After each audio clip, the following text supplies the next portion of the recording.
পুরাণের কাল কোনো এক শ্রেষ্ঠ ব্রহ্মণ্য ব্রাহ্মণ শ্রীকৃষ্ণের সখা ছিলেন। ইন্দ্রিয় ভোগে বিতৃষ্ণ হয়ে তিনি জ্যোতীন্দ্রিয় এবং প্রশান্তাত্মা হয়েছিলেন। যথাপ্রাপ্ত বস্তু দিয়ে জীবন ধারণ করতেন। ব্রাহ্মঙ্গ ব্রাহ্মণ জীর্ণ মলিন বসন করে তিনি গৃহে বাস করতেন। তার স্ত্রীও ওই রকম একখণ্ড কাপড় পরতেন আর ক্ষুধার তাড়নায় কোনো রকমে দিন কাটাতেন। একদিন সেই পতিব্রতা নারী ক্ষুধায় কাঁপতে কাঁপতে ম্লান মুখে স্বামীকে বলেন, আমি শুনেছি ব্রাহ্মণ হিতৈষী শরণাগত বৎসল স্বয়ং লক্ষ্মীপতি যদুপতি আপনার বন্ধু। তিনি সাধুদের প্রতি অত্যন্ত যত্নশীল। আপনি তার কাছে একবার যান। আপনি সপরিবারে কষ্ট পাচ্ছেন দেখে তিনি আপনার ধনের অভাব পূর্ণ করবেন। তিনি এখন ভোজ, বৃষ্টি আর অন্ধদের রাজা হয়ে বাস করছেন দ্বারকায়। তিনি চরাচর সকলের গুরু। যিনি তার পাদপদ্ম চিন্তা করেন তিনি তাকে আত্মদান করে থাকেন। সুতরাং তাকে ভজনা করলে তিনি যে অভীষ্ট দান করবেন সেই বিষয়ে সন্দেহ নেই।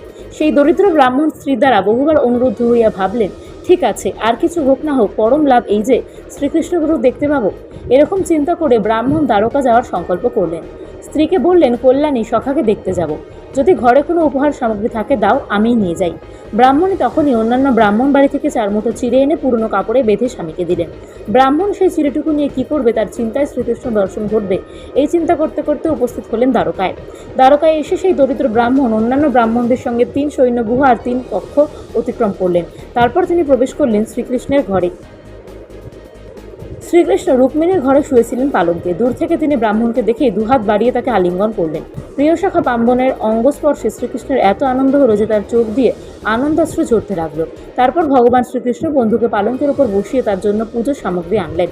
সুগন্ধি ধূপ এবং প্রদীপ দিয়ে আনন্দে তার পুজো করে তাকে পান সুপারি এবং অগরু দান করে কুশল জিজ্ঞাসা করলেন। তার পরিচর্যা করতে লাগলেন তাকে পাখা করে। পুণ্যকীর্তি শ্রীকৃষ্ণ নিজের হাতে প্রীতিভরে ব্রাহ্মণকে পুজো করছেন দেখে আশ্চর্য হলেন অন্তঃপুরবাসীরা। এই অধম ব্যক্তি কোন পুণ্য বলে শ্রীকৃষ্ণের সম্মান ভাজন হলো। এরপর শ্রীকৃষ্ণ আর ব্রাহ্মণ পরস্পরের হাত ধরে নিজেরা যখন গুরুকুলে বাস করতেন তখনকার সমস্ত মনোরম গল্প বলতে লাগলেন। শ্রীকৃষ্ণ বললেন, বিপ্রভর, দক্ষিণা হতে গুরুকুল থেকে গৃহে ফিরে এসে তুমি কি তোমারই অনুরূপ সহধর্মিনী গ্রহণ করেছ? তুমি বিদ্বান, আমি জানি তোমার মনোকামনা দ্বারা অভিভূত নয়, তাই গৃহকর্মে বা ধনে তুমি খুশি হও না। আমি যেমন বিষয়ে আসক্ত না হয়েও লোকের শিক্ষার জন্য কাজ করে থাকি, সেরকম কেউ কেউ বিষয় কামনায় প্রমত্ত না হয়েও ঈশ্বরের মায়ায় রচিত বিষয় বাসনা ত্যাগ করে লোকশিক্ষার জন্য গৃহস্থ ধর্ম পালন করে। সেই গুরুকুলে আমাদের দুজনের বাসের কথা মনে আছে কি সখা? এই সংসারে যার থেকে জন্ম হয় তিনি প্রথম গুরু, উপনেতা আচার্য দ্বিতীয় গুরু, আর আশ্রমের যিনি জ্ঞানদাতা গুরু তিনি সাক্ষাৎ আমি গুরুরূপে উপদেশ দিলে যারা অনায়াসে ভবসিন্ধু পার হয়ে যান এই পৃথিবীর আশ্রমবাসীদের মধ্যে তারাই প্রকৃত প্রয়োজনে সুপণ্ডিত। গুরুসেবায় আমি যেরকম খুশি হই, গার্হস্থ ধর্ম, ব্রহ্মচর্য ধর্ম, বানপ্রস্থ কর্ম অথবা সন্ন্যাস ধর্মের আচরণ দ্বারা তা হই না। সূর্যদেব অস্ত চলে গেলেন, দশমিক অন্ধকারে ছেয়ে গেল। উঁচু নিচু সমস্ত জায়গায় ডুবে গিয়েছে, কোনো দিকে কিছু দেখা গেল না। সেই জল প্লাবিত বনে আমরা প্রচণ্ড বায়ু এবং প্রবল জলের বেগে বারবার বাধা পেতে লাগলাম। তখনই দিক ঠিক করতে না পেরে আমরা পরস্পরের হাত ধরে কাতরভাবে কাঠের ভার বহন করতে নিয়ে আসলাম। সূর্যোদয় হতে না হতেই আচার্য গুরু সন্দীপনী খুঁজতে বেরিয়ে আমাদের বনের মধ্যে কাতর অবস্থা দেখে বললেন, বৎসগণ, প্রাণীদের আত্মাই শ্রেষ্ঠ বস্তু।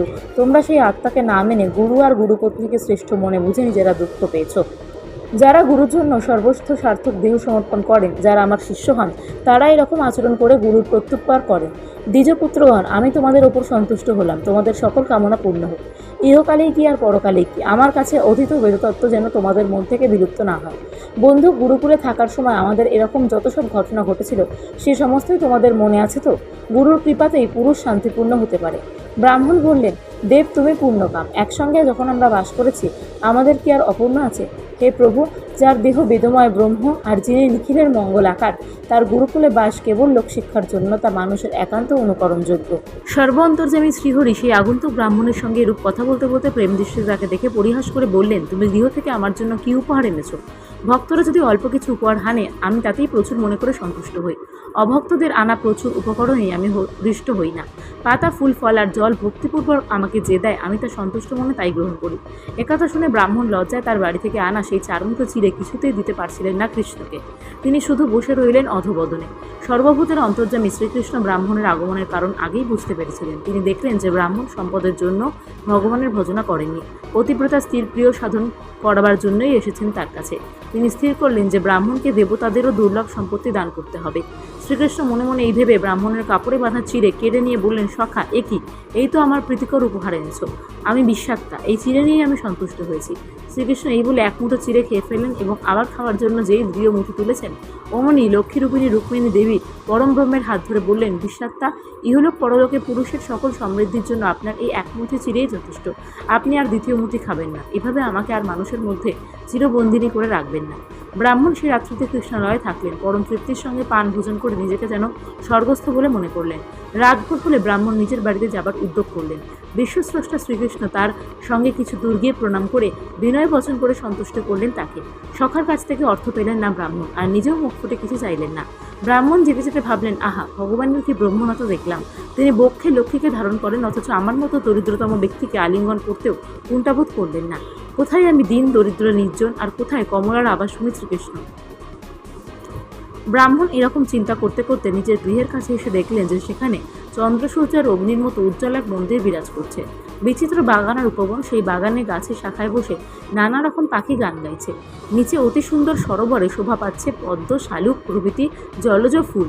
সুন্দর বসন ভূষণে সজ্জিত নরনারীরা শোভা আরও বাড়িয়ে তুলেছিল সেখানকার। ব্রাহ্মণ সবিস্ময়ে চিন্তা করতে লাগলেন, এ কার বাড়ি, কিভাবে এত সুন্দর হয়ে উঠল। এই সময় দেবতার মতো স্ত্রী পুরুষেরা গীতবাদ্যের সঙ্গে উপহার সহ এগিয়ে এসে অভ্যর্থনা করল ব্রাহ্মণকে। ব্রাহ্মণ দেখলেন তার পত্নী বিমান বিহারিণী দেবীর মতো দীপ্তি পাচ্ছেন। পদককণ্ঠী দাসীরা বিরাজ করছেন তার চারিদিকে। এই দেখে ব্রাহ্মণ বিস্ময়ে অভিভূত হলেন। পরক্ষণে আনন্দ হলো তার। তিনি পত্নীর সঙ্গে স্বয়ং ইন্দ্র ভবনের মতো শত সহস্র মুনিশোভিত নিজের ঘরে ঢুকলেন। ব্রাহ্মণ নিজের গৃহে এরকম আকস্মিক সুখ সমৃদ্ধি দেখে মনে মনে ভাবতে লাগলেন, এতকাল আমি দুর্ভাগা ও চিরদরিদ্র ছিলাম। নিশ্চয়ই যদুপতির দর্শন লাভই আমার এরকম সুখ সমৃদ্ধির কারণ। সখা আমার যদুশ্রেষ্ঠ।